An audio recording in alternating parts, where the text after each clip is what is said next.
Sesembahan pada gunung.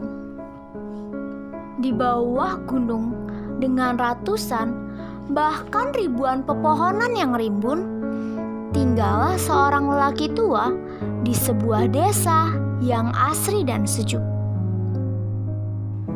Wajar saja, udara seringkali terasa dingin di gunung.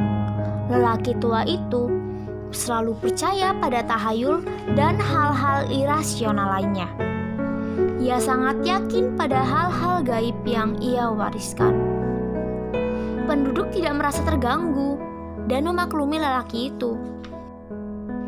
Suatu hari, kepulan asap dari gunung keluar. Asap itu semakin hitam dan pekat. Udara pun semakin sesak, dan para penduduk memutuskan untuk mengungsi di tempat yang lebih aman.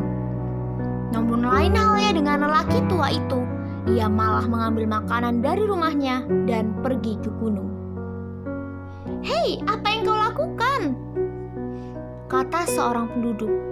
"Kembali, kita tidak tahu kapan itu akan meletus," saut penduduk yang lainnya. "Diamlah, kalian tidak tahu apa-apa."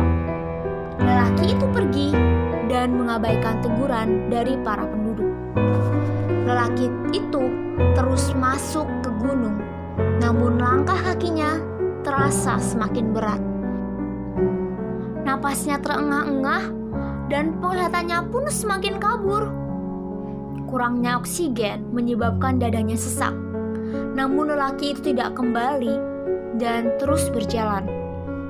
Ia merasa belum begitu jauh berjalan, tapi itu terasa sangat lama dan menyiksa.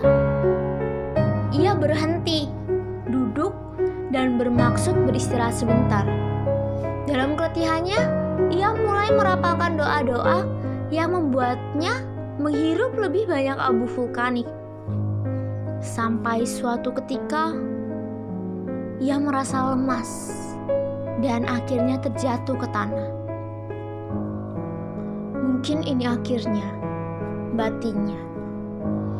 Berminggu-minggu berlalu dan para penduduk kembali dengan muka masam.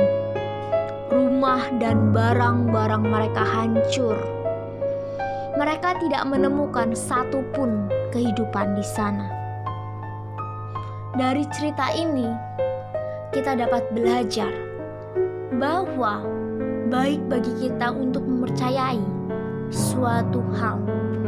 Namun jika hal itu membuat kita bertingkah dan berperilaku irasional, maka hal itu hanya akan menjebak dan mencelakai kita.